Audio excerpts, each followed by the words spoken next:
क्या आपने भी सुना है समन या वारंट के बारे में? दोस्तों, जन साधारण में समन या वारंट का नाम सुनते ही हड़कंप मच जाता है। क्या आपके भी घर पड़ोस रिश्तेदार या दोस्तों के पास पहुंचा है समन? दोस्तों, क्या आप भी जानते हैं क्या है इसके पीछे के जारी होने का उद्देश्य? आखिर क्यों कोर्ट समन या वारंट जारी करती है? यदि आप नहीं जानते या आपके भी खिलाफ जारी हुआ है समन या वारंट, आइए जानते हैं बारीकी से। नमस्कार दोस्तों, मैं एडवोकेट आर.के. चंदन। आज हम डिस्कशन करेंगे समन और वारंट के बेसिक डिफरेंस के बारे में। चलिए शुरुआत करते हैं समन और वारंट के बारे में। ये वीडियो उन सभी लोगों के लिए महत्वपूर्ण साबित होगी जो कि वकील हैं या कानून की पढ़ाई कर रहे हैं, भविष्य में वकील बनना चाहते हैं या जुडिशरी की तैयारी कर रहे हैं और भविष्य में जज बनना चाहते हैं। उन सभी के लिए ये वीडियो महत्वपूर्ण साबित होगी। साथ ही साथ जन साधारण को भी अपने अधिकारों के बारे में जानकारी होनी चाहिए। चलिए वीडियो को बिना किसी देरी के शुरुआत करते हैं और सबसे पहले हम लोग जानेंगे आखिर क्या होता है समन।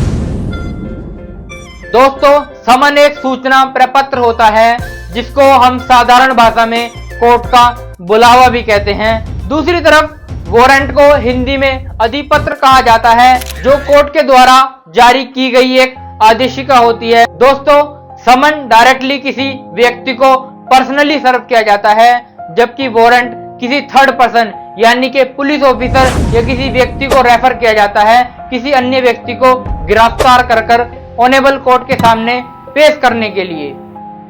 दोस्तों, समन या वारंट का मुख्य उद्देश्य किसी भी व्यक्ति की ऑनेबल कोर्ट के सामने उपस्थिति को सुनिश्चित कराना होता है। ये हमारे नए आपराधिक कानून में यानी कि भारतीय नागरिक सुरक्षा संहिता के चैप्टर नंबर 6 में वर्णित है। दोस्तों, समन को भारतीय नागरिक सुरक्षा संहिता के शेड्यूल नंबर 2 के फॉर्म नंबर 2 में वर्णित कर रखा है। समन और वारंट दोनों को ऑनेबल कोर्ट के द्वारा निकाला जाता है। दोनों पर ही पीठासीन अधिकारी अर्थात वहां के जुडिशियल मजिस्ट्रेट या जज साहब की मोहर लगती है। समन और वारंट दोनों को ही दो प्रतिलिपियों यानी कि 2 कॉपीज में सर्व किया जाता है। नंबर 1 ओरिजिनल सर्व करने वाले व्यक्ति को दे दिया जाता है तथा फोटोकॉपी पर साइन कराकर उसको वापस ले लिया जाता है।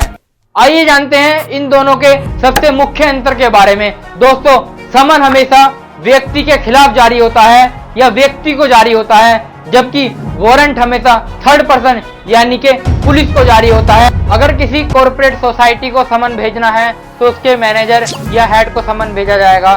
दोस्तों, यदि आप घर पर नहीं मिलते हैं तो आपके फैमिली मेंबर को भी समन की सर्विसिंग कराई जा सकती है। इसी के साथ अगर आप गवर्नमेंट सर्वेंट हैं तो आपके हेड ऑफ द डिपार्टमेंट को भेजकर समन की सर्विसिंग कराई जा सकती है।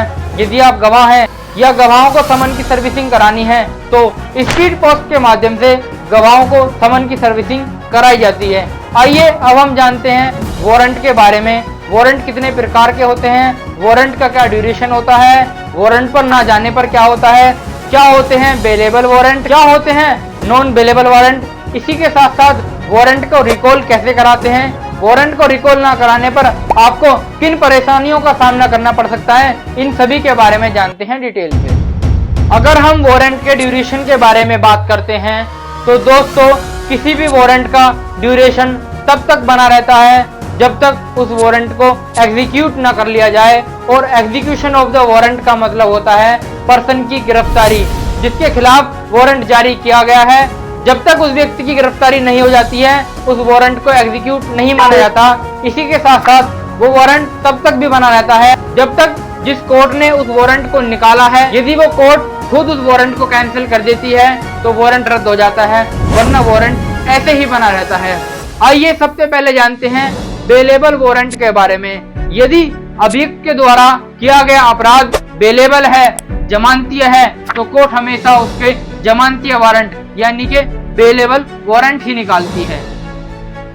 लेकिन अगर किसी व्यक्ति के द्वारा किया गया अपराध नॉन बेलेबल है यानी कि गैर जमानतीय है, बहुत ही संगीन अपराध किसी व्यक्ति ने किया है और आप कोर्ट के द्वारा निकाले गए बेलेबल वारंट यानी कि जमानतीय वारंट पर भी नहीं जाते हैं, तो फिर कोर्ट आपके बेलेबल वारंट में ही नॉन बेलेबल वारंट जारी कर देती है।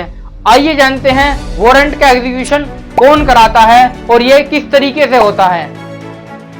भारतीय नागरिक सुरक्षा संहिता में अंडर सेक्शन 73 ऑफ BNSS में वारंट को डिफाइन करते हुए लिखा गया है, power to direct to be taken surety, प्रत्याभूति लेने के निर्देश देने की शक्ति। जी हाँ दोस्तों, वहां पर डायरेक्ट नॉन बेलेबल वारंट को डिफाइन न करते हुए प्रत्याभूति लेने की शक्ति के बारे में बताया गया है, जहां पर वहां के पीठासीन अधिकारी यानी के जज साहब या जुडिशियल मजिस्ट्रेट आपको वारंट निकालते समय काफी सारी चीजों के बारे में बताएंगे, जैसे कि आपको कितने जमानतियों की आवश्यकता है, आपको कितनी रकम का बेल बॉन्ड भरना है, आपको कोर्ट में किस समय पेश होना है और आपको किस तारीख को कोर्ट में पेश होना है। इन सभी के बारे में वहां के पीठासीन अधिकारी वारंट के फॉर्म पर लिख कर देते हैं, जिसकी कॉम्प्लाइंस पुलिस ऑफिसर के द्वारा की जाती है। जिस व्यक्ति के खिलाफ वारंट निकाला गया है, उस व्यक्ति का ये कर्तव्य है कि उस वारंट में दी गई तारीख से पहले या उस तारीख पर कोर्ट के सामने हाजिर हो।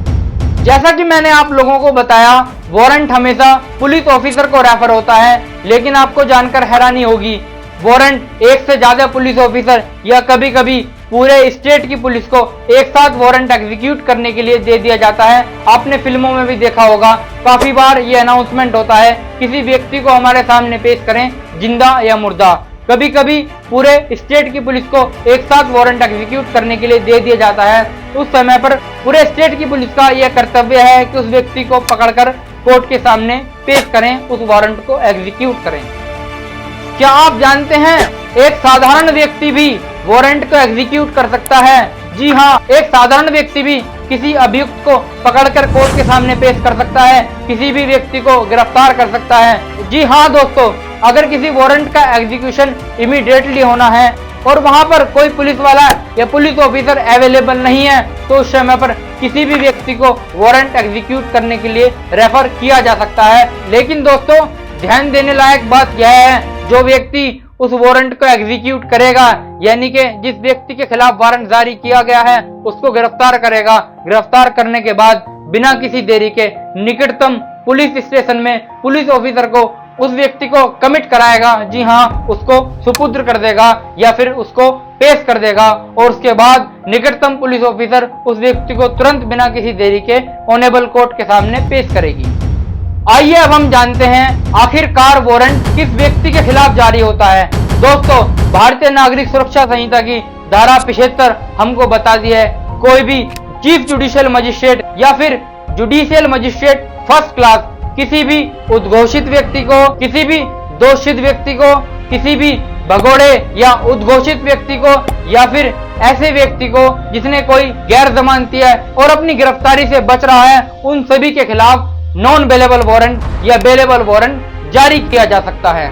लेकिन दोस्तों, भारतीय नागरिक सुरक्षा संहिता की धारा 77 हमको ये बताती है, जिस व्यक्ति का वारंट एग्जीक्यूट होना है, पुलिस उसको गिरफ्तार करते समय उसकी गिरफ्तारी के 24 घंटे के अंदर अंदर उस व्यक्ति को बिना किसी देरी के मजिस्ट्रेट के समक्ष पेश करेगी। ये पुलिस का दायित्व है और गिरफ्तार होने वाले व्यक्ति का मौलिक अधिकार है, जो भारतीय संविधान के अनुच्छेद 22 में दिया गया है। गिरफ्तार करने की जगह से लेकर मजिस्ट्रेट की आने जाने की दूरी को नहीं इंक्लूड किया जाएगा। मान लीजिए जिस व्यक्ति को पुलिस ने गिरफ्तार किया है, उस जगह से कोर्ट की दूरी ही 10 घंटे की हो, तो उस समय को 24 घंटे के टाइम पीरियड के अंदर इंक्लूड नहीं किया जाएगा। इसी के साथ दोस्तों, अगली वीडियो में हम ये जानेंगे outside of local jurisdiction warrant को कैसे भेजा जाएगा, उसका एग्जीक्यूशन कैसे होगा, अगर आप वारंट पे नहीं जाते हैं तो उसके बाद क्या होगा, वारंट को रिकॉल कैसे कराया जाता है। इसी के साथ साथ कोर्ट किसी भी व्यक्ति को भगोड़ा या उद्घोषित कैसे घोषित करती है,